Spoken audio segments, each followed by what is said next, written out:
এখন আমরা মানুষ মাত্রই ভুল করবে। বলেন কি বলেন? মানুষ মাত্রই, এই যে বলেন না, মানুষ মাত্রই। কিন্তু মানুষ ভুল করা এটা অপছন্দনীয় না। অনেকের মাথা ঘুরে যাবে, কি বলেন বুঝুন, মানুষ ভুল করলে এটা আবার দূষণীয় না। মানুষ ভুল করবে।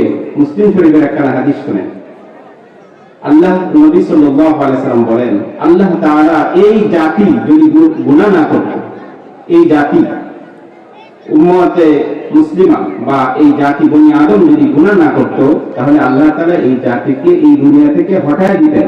হটায় এমন একটা জাতি আবার নতুন করে পাঠাতেন যারা গুনাহ করবে, আল্লাহর কাছে তাওবা করবে, গুনাহ করবে, আল্লাহর কাছে তাওবা। সুবহানাল্লাহ। এজন্য গুনাহ হয়ে যাওয়া এটা তো শুনিও না, কিন্তু অপরাধের পরে বসে থাকা, অনুতপ্ত না হওয়া, লজ্জিত না হওয়া, তাওবা না করা, এটা হলো দুঃখী। কথা বুঝে আসছে? এই জন্য আল্লাহ তাআলা বলে, ইয়া আইয়ুহাল্লাযীনা আমানু তুবু ইলাল্লাহি তাওবাতান নাসুহা عسى ربكم أن يكفر عنكم سيئاتكم ويدخلكم جنات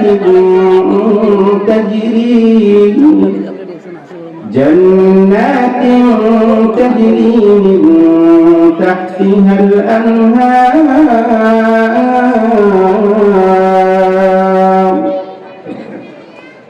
আল্লাহ সুবহানাহু ওয়া তাআলা এই আয়াতের মধ্যে চমৎকার শিক্ষা আমাদেরকে দিয়েছেন। হে ইমানদারগণ, তোমরা আল্লাহর কাছে তাওবায়ে নাসুহা করো। কি করতে বলছেন বলেন তো? তাওবায়ে নাসুহা। তাওবায়ে নাসুহা কাকে বলে, পুরস্কার কি, এই ব্যাপারে আমি কথা বলেছি, মনে রাখবেন আজকে ভিডিওটা। তাওবায়ে নাসুহা কাকে বলে এবং এটা পুরস্কার কি, এই দুইটা কথা বলেছে। তাহলে তাওবায়ে নাসুহা কাকে বলে? তাওবায়ে নাসুহার আগে আপনারা পুরস্কারটা শুনে নেন। পুরস্কার হলো যে ব্যক্তি তাওবায়ে নাসুহা করবে, আল্লাহ তাআলা তার অতীতের সমস্ত গুনাহ মাফ করে দেবেন। দ্বিতীয় পুরস্কার হলো তাকে আল্লাহ তাআলা ধুয়ে মুছে সাফ করে পরিষ্কার করে আল্লাহ জান্নাতের মেহমান বানায়। জান্নাতের মেহমান হতে রাজি আছি তো ইনশাআল্লাহ? আল্লাহ তাআলা সবাইকে কবুল করে। এবার আসেন তাওবায়ে নাসুহা কাকে বলে, বিস্তারিত আলোচনা করা যাবে। তাওবায়ে নাসুহার অনেক ব্যাখ্যা তাফসীরের কিতাবে এসেছে। একটা ব্যাখ্যা হলো তাফসীরে মাআরিফুল কোরআন নামে একটা উর্দু তাফসীর আছে। এই তাফসীরের মধ্যে চারটা শর্ত যে তাওবার মধ্যে থাকবে, এটাকে তাওবায়ে নাসুহা বলে। আমরা মনে করি কি, গুনাহ করার পরে, অপরাধ করার পরে কান ধরে আস্তাগফিরুল্লাহ আস্তাগফিরুল্লাহ বললেই মনে হয় এটা তাওবা। এটা তাওবা না। তাওবায়ে নাসুহা কাকে বলে? যেটার কারণে গুনাহ মাফ হয় এবং জান্নাতের বাসিন্দা হওয়া যায়। তাফসীরের কিতাবে এসেছে তাওবায়ে নাসুহা হলো চারটা শর্ত যেই তাওবার মধ্যে পাওয়া যাবে তাকে তাওবায়ে নাসুহা বলবে। এক নম্বর হলো গুনাহ করার পরে ওই ব্যক্তি অনুতপ্ত হবে, লজ্জিত হবে, যে হায় কি করলাম, আফসোস করতে হবে। দুই নম্বর হলো ভবিষ্যতে এই অপরাধ আর করব না, এই বলে দৃঢ় শপথ গ্রহণ করতে হবে। তিন নম্বর হলো আল্লাহর কাছে গুনাহগারি করতে হবে, তওবা করতে হবে, অর্থাৎ আল্লাহর কাছে মাফ চাইতে হবে। চার নম্বর শর্ত হলো যদি কোনো বান্দার হক থাকে, বান্দার হকটাকে আদায় করে দিতে হবে। তাহলে তাওবায়ে নাসুহা কাকে বলেন? এক নম্বর, যে অপরাধ আমি করলাম, এই অপরাধের উপর আমার লজ্জিত হতে হবে। হ্যাঁ, এই অপরাধটা মারাত্মক অপরাধ করলাম, অন্যায় করলাম, ভুল করলাম। দুই নম্বর হলো ভবিষ্যতে আর করব না বলে শপথ করতে হবে। তিন নম্বর হলো আল্লাহর কাছে ক্ষমা চাইতে হবে। চার নম্বর হলো বান্দার যদি কোনো হক থাকে এটা বান্দাকে দিয়ে দিতে হবে। হাদিস শরীফ প্রমাণ করেন, মুসনাদে আবু দাউদ তায়ালিসির মধ্যে সর্বপ্রথম আনা হয়েছে হযরত আবু বকর রাদিয়াল্লাহু তাআলা আনহু হতে বর্ণিত, রাসূল আকরাম সাল্লাল্লাহু আলাইহি ওয়াসাল্লাম বলেন, যে ব্যক্তি আমার উম্মতের গুনার পাহাড় জমিয়ে ফেলেছে, গুনাহ করতে করতে এমন পরিমাণ গুনাহ হয়ে গেছে যে সমুদ্রের ফেনা পরিমাণ গুনাহ হয়ে গেছে, অসংখ্য গুনাহ, ওই ব্যক্তি যদি উত্তম রূপে ওযু করে, ওযু করার পরে উত্তম রূপে 2 রাকাত নামাজ পড়ে, এরপরে আল্লাহ তাআলার কুদরতি পায়ে সিজদা করার পরে হাত দুখানা উঠায়া দিয়ে আল্লাহর কাছে ওই তাওবায়ে নাসুহা যেটা বললাম, এভাবে যদি তাওবায়ে নাসুহা করে, হাদিস শরীফ প্রমাণ করে, নবীজি বলেন, তাহলে সাথে সাথে তার জীবনের সমস্ত গুনাহ মাফ করে দেন। এজন্য নবীজি বলেন, মুসলিম শরীফের হাদিস, আল্লাহ তাআলা গুনাহগারকে দূরে সরিয়ে দেন না, গুনাহগারকে দূরে সরিয়ে দেন না। আমরা কি কর্মচারী অপরাধ করলে দূরে সরিয়ে দেই, আপনার সন্তান অপরাধ করলে দূরে সরিয়ে দেন, আপনার ভাই অপরাধ করলে ক্ষমা করতে পারেন না, বন্ধু অপরাধ করলে ক্ষমা করতে পারি না। আল্লাহ তাআলা এমন না, আল্লাহ তাআলা এমন না। আল্লাহু আকবার বলেন। আল্লাহ তাআলা গুনাহ করার পরে বান্দা যখন আল্লাহর দিকে আসে, আল্লাহ এমন খুশি হন, এমন খুশি হন। মনে করেন আপনাদের এলাকায় একজন ব্যক্তি আছে, বিয়ে করার পরে 10 বছর গেল, 15 বছর গেল, 20 বছর পর সন্তান হয় না, মানুষ তাকে লাঞ্ছিত করে, অপমানিত করে, কি দিয়ে করলাম, সন্তান হয় না, সন্তানের মুখ দেখতে পারলাম না, লাঞ্ছিত বঞ্চিত অবস্থায় ওই পুত্রবধূ সমাজে বসবাস করে। 15 বছর পরে আল্লাহ তাআলা তার উপরে এমন ইহসান করেছে, দয়া করেছে, সন্তান আল্লাহ তাআলা খুলে দিয়েছে। বলেন না কতটা খুশি হবে, বলেন না কতটা খুশি হবে, অত্যাধিক খুশি হবে। ওই যে অনেক বছর পরে বান্দা নারীর গর্ভে আল্লাহ তাআলা সন্তান দিয়েছে, সন্তান পেয়ে যতটা না খুশি হয়, আল্লাহর নবী বলেন, গুনাহ করার পরে যেই বান্দা আল্লাহর কাছে তওবা করে, আল্লাহ ওই বান্দার প্রতি এর চেয়েও বেশি খুশি হয়ে যায়। এজন্য আল্লাহর নবী বলেন, মুসলিম শরীফের হাদিস শুনাই, আল্লাহ তাআলা বসে থাকেন, আল্লাহ তাআলা বসে থাকেন, হাত দুটো প্রসারিত করে রাখেন। মুসলিম শরীফের হাদিস, ইন্নাল্লাহা ইয়াবসুতু ইয়াদাহু বিল-লাইলি লিয়াতুবা মুসিউন নাহার। আল্লাহ তাআলা রাত্রিবেলা হাত দুটো প্রসারিত করে রাখে, বান্দা আজ দিনের বেলা যারা অপরাধ করেছিস, আয় আয় আমার কাছে তওবা কর, আমি তোদেরকে মাফ করে দিব, মাফ করে দিব। সুবহানাল্লাহ। এমনি করে আল্লাহ তাআলা, ইন্নাল্লাহা ইয়াবসুতু ইয়াদাহু বিল-নাহার লিয়াতুবা মুসিউল লাইল। আল্লাহ তাআলা দিনের বেলা হাত দুটো প্রসারিত করে রাখে, রাত্রি বেলায় গুনাহ করেছিস, আয় আয় আমার কাছে তওবা কর, রাত্রের সমস্ত গুনাহ আমি মাফ করে দিব। সুবহানাল্লাহ। আমরা এই অফার রাখি, সুবিধা রাখি কয়দিন, সাময়িকের জন্য অফার রাখি। রবি সিনেমা অফার দেয় সাময়িক, গ্রামীণ সিনেমা অফার দেয় সাময়িক, সুবিধা পাওয়া যায় সাময়িক। আল্লাহ তাআলা সাময়িক অফার না, কতটুকু নবী বলেন, হাত্তা তাতলু আশ-শামসু মিন মাগরিবিহা, কিয়ামতের আগে সূর্য পশ্চিম আকাশে উঠবে, আপনারা জানেন। ওই আল্লাহ নবী বলেন, আল্লাহ তাআলা কিয়ামতের আগ পর্যন্ত তথা সূর্য পশ্চিম আকাশে ওঠার পর্যন্ত আল্লাহ বান্দাকে মাফ করতে থাকে। অপর হাদিসের মধ্যে আছে, বান্দা যখন গুনাহ করার পরে বান্দা যখন বলে, আল্লাহ ইয়া রব قد ذنبت, আমি অপরাধ করেছি, গুনাহ করেছি, ফাগফিরলি, আল্লাহ আমাকে মাফ করে দেন। বান্দা যখন অপরাধের পরে অপরাধ করার পরে আল্লাহর কাছে দুহাত তুলে গুনাহগারি করে মাফ চায়, আল্লাহ তাকে সাথে সাথে কি করেন, মাফ করে দেন। আল্লাহ তাআলা কি বলেন শুনেন, আল্লাহ বলেন, ইন্নাল আবদা ক্বাদ ইয়ালামু, ইন্নাল আবদা ক্বাদ ইয়ালামু আন্না লাহু রাব্বান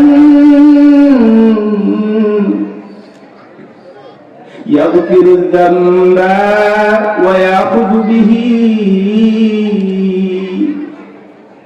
বান্দা যখন গুনাহ করার পরে আল্লাহর কাছে তওবা করে, আল্লাহ কি বলেন দেখেন, ক্ষমা চাওয়ার পরে আল্লাহ বলেন, আমার বান্দা জানে, কি জানে? তার একজন রব আছে। আমার বান্দা জানে তার একজন রব আছে, রবে বিশ্বাসী। আর এটাও জানে আপনাকে গুনাহ করার পরে ধরতে পারে, পাকড়াও করতে পারে, শাস্তি দিতে পারে। আবার সে এতটুকু বিশ্বাস আমার প্রতি রাখে, রবের প্রতি রাখে, আমার রব চাইলে মাফ করে দিতে পারে, যা আমি তাকে মাফ করে দিলাম। এভাবে কতদিন মাফ করেন? কিছুদিন পরে আবার গুনাহ হয়ে গেল, আবার আল্লাহ মাফ করবেন, আবার আল্লাহ সেই কথাই বলবেন। এভাবে আবার অপরাধ হয়ে যায়, আবার আল্লাহ তাকে মাফ করে দেন। অবশেষে আল্লাহ ঘোষণা করেন, যা বান্দা যা, তুই যা অপরাধ করছিস সমস্ত অপরাধ আমি মাফ করে দিলাম। এই জন্য আল্লাহ তাআলা রাগান্বিত হন না গুনাহ করার পরে, কিন্তু রাগ হয় কার উপর? গুনাহ হওয়ার পরে কোনো সূচনা নাই, অনুতপ্ত হয় না, তাওবা করে না, আল্লাহর কাছে ফিরে আসে না, লজ্জিত হয় না। কেমন লজ্জিত হতে হবে? একখানা হাদিস শোনাই, বুখারী শরীফের মধ্যে আসছে, গুনাহ করার পরে কেমন ভাবে লজ্জিত হতে হয়। শুনেন হাদিসটা, ঘটনাটা শুনেন। নাম হলো মায়েজ। কি নাম বলেন তো? মায়েজ। হযরত মায়েজ আল-আসলামি শয়তানের প্ররোচনায় পড়ে, নফসের ধোঁকায় পড়ে, জিনা করে ফেলেছে, ব্যভিচারে লিপ্ত হয়েছে, গিয়ে হাজির হয়েছে নবীজির দরবারে। ইয়া রাসূলুল্লাহ, গুনাহ করে ফেলেছি, অপরাধ করে ফেলেছি, আপনি দুনিয়ার মধ্যে শাস্তি হলো রজম, আমাকে দুনিয়ার মধ্যে শাস্তি দিয়ে দেন, যেন আখিরাতে আল্লাহর পাকড়াও থেকে আমি বাঁচতে পারি। নবীজি জানেন এটা হলো তার লজ্জিত হওয়া, লজ্জিত হলে আল্লাহ মাফ করে দেন, নবী জানেন। এই জন্য নবীজির চেহারা মুবারক ডান দিকে ফিরিয়ে নিলেন। ওই সাহাবী মায়ের ডান দিকে গিয়ে হাজির। লজ্জিত কাকে বলে শুনেন। ওই সাহাবী ডান দিক দিয়ে গিয়ে হাজির, ইয়া রাসূলুল্লাহ, আমার উপর শাস্তি প্রয়োগ করেন, যেন আখিরাতে শাস্তি পেতে না হয়। নবীজি আবার তার চেহারা পিছনের দিকে ঘুরে নিলেন। ওই ব্যক্তি পিছনে গিয়ে হাজির। নবীজির কাছে আবার সেই কথা, নবীজি আবার চেহারা মুবারক বাম দিকে ফিরে নিলেন। ওই ব্যক্তি আবার বাম দিকে গিয়ে হাজির, ইয়া রাসূলুল্লাহ, আমার উপর গুনাহের অপরাধের শাস্তি প্রয়োগ করেন, যেন আল্লাহ আখিরাতে আমাকে পাকড়াও না করে।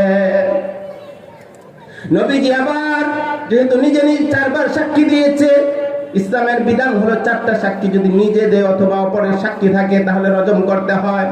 সাহাবীদেরকে বললেন, যাও ওকে নিয়ে যাও, মরুভূমির মধ্যে অর্ধ দেহ পর্যন্ত কূপে তাকে পাথর মেরে দুনিয়া থেকে বিদায় করো। নবীজির আদেশ মোতাবেক, শরীয়তের নিয়ম মোতাবেক ওই জিনাকারীকে সবাই মিলে কূপে, অর্ধ পর্যন্ত কূপে পাথর নিক্ষেপ করলো। এক সাহাবী বলেন, ওই ব্যক্তি সইতে না পেরে একবার দৌড় দিয়ে দিল। আমরা আবার ধরলাম, ধরে আবার তাকে অর্ধ পর্যন্ত কূপলাম, কূপে তারপরে পাথর মারলাম, দুনিয়া থেকে বিদায় করে দিলাম। কাফন দাফন শেষ। এরপরে কিছু লোক আমাদের সমাজে যেমন আছে, ভালো কাজ দেখতে পারে না, কানাঘুষা শুরু করলো। হায় মায়েদের কি হলো, নিজে অপরাধ করলো, আবার নিজে গিয়ে ধরা দিল, কানাঘুষা শুরু করলো। আরেক বর্ণনা আছে, এক সাহাবীর গায়ে একটু রক্ত পড়েছিল, ঘৃণা বোধ করলো। এই সংবাদটুকু নবীজির কানে যায়। নবীজি আর বিলম্ব করলেন না, মসজিদে নববীর মিম্বারে গিয়ে হাজির, সবাইকে ডাকলেন, আসো, শোনো শোনো, মায়েদের ব্যাপারে তোমরা এই বলছো, এই কানাঘুষা করছো, এই বিরূপ মন্তব্য করছো। শোনো শোনো, মায়ের এত পরিমাণে লজ্জিত হয়েছে, আল্লাহর কাছে তওবা করেছে। লাউ কুতিমাত তাওবাতুহু আলা আহলিল হিজাজ লাকাফাতুহুম। নবীজি বলেন, মায়ের এত নিষ্ঠার সাথে আল্লাহর কাছে তওবা করেছে, নবীজি বলেন তার তওবা যদি পুরো হেজাজবাসীর হাজার হাজার মানুষের উপর বন্টন করে দেওয়া হয়, তাদের অপরাধ মাফের জন্য যথেষ্ট হয়ে যাবে। সুবহানাল্লাহ। এটাকে বলা হয় অনুশোচনা, এটাকে বলা হয় লজ্জিত হওয়া। এই জন্য আমরা অনেকেই বলি না যে আরে তওবা করলে কি হবে, কিছুদিন পরে তো আবার গুনাহ করব। না না না, বিষয়টা এমন না। তওবা করব, আবার যদি হয়ে যায় আবার তওবা করব, তওবা করব, আবার যদি শয়তানে গুনাহের মধ্যে লিপ্ত করে দেয় আবার তওবা করব। আল্লাহ সব সময় মাফ করতে রাজি আছেন। সুবহানাল্লাহ। হাসান বসরির কাছে এক যুবক গিয়ে হাজির। হাসান বসরি বিখ্যাত তাবী ছিলেন, বিখ্যাত তাবী ছিলেন, অনেক বড় বুজুর্গ ছিলেন, হাদিস বিশারদ ছিলেন। এক যুবক গিয়ে হাজির, নাম ছিল আব্বাস। হুজুর আমাকে একটু তওবা করান, আমি আপনার হাত ধরে বলছি আর জীবনে কোনোদিন অন্যায় করব না হুজুর, আমাকে একটু তওবা পড়ায়া দেন। হাসান বসরি ওই যুবকের হাত ধরে তওবা পড়ায়া দেন।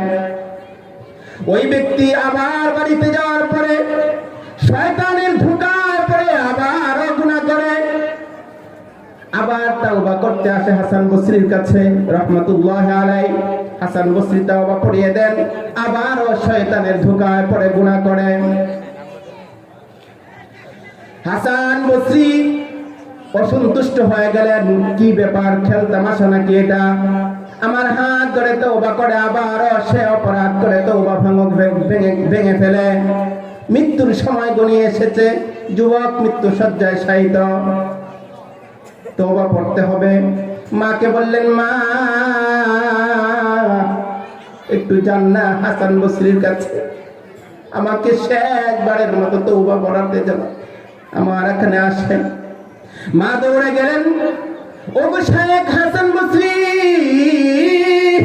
আমার সন্তান আব্বাস মৃত্যুর কোলে পড়ে আছে, একটু আসেন না মেহেরবানি করে, আমার সন্তানকে একটু শেষবারের মতো তওবা পড়ায়া দেন। হাসান বসরি রাহমাতুল্লাহ আলাইহি নারাজ হয়ে গেলেন, না না, তোমার সন্তান বারবার তওবা করে, বারবার তওবা ভেঙে ফেলে, আমি আর যাব না শিক্ষা দেওয়ার জন্য। মা ফিরে এলেন, এসে বলছে, বাবা ও আব্বাস তুই কি করলি, কি করলি? হাসান বসরি তো না করে দিয়েছে, তোকে আর তওবা ফোটাবে না। যুবকের চোখ বেয়ে বেয়ে অশ্রু গড়াচ্ছে। ও মা কি বলবেন, একটু শেষবারের মতো আবদার ছিল তওবা পড়ানোর জন্য। হাসান বসরি আসলো না, ভাঙা হৃদয় নিয়ে এবার আল্লাহর সাথে সম্পর্ক জুড়ে দিল। হাত দুখানা আব্বাস উঠে বলে, ওগো আল্লাহ ইলাহি, শায়েখ হাসান বসরি তার দরবার থেকে আমাকে ফিরিয়ে দিয়েছেন, কিন্তু আপনি তো মহান গফফার, সত্তার, গফুরুর রহিম, আপনি আমাকে তাড়িয়ে দিন না, আমাকে মাফ করে দেন, মাফ করে দেন। এই কথা বলে মাকে বলল, ও আম্মা একটা ওসিয়ত করে যাই, যখন মারা যাব আমার কপালে আপনার পা রাখবেন, পা, আর আমাকে টেনে হেসড়ে বাজারের মধ্যে ঘুরে মানুষের মধ্যে এলান করে দিবেন, যারা দুনিয়াতে ক্ষুধাদ্রোহী হয়, অপরাধী হয়, তাদের শাস্তি এটা, যেন আল্লাহ আমার উপর অনুগ্রহ করে আমাকে মাফ করে দেন। মা তাই করতে যাবেন মৃত্যুর পরে। কপালে যখন পা রাখবে মা, গায়েব থেকে আওয়াজ আসলো, হে মা তুমি কোথায় পা রাখতে যাচ্ছ? সেজদার জায়গায় পা রাখা যায় না,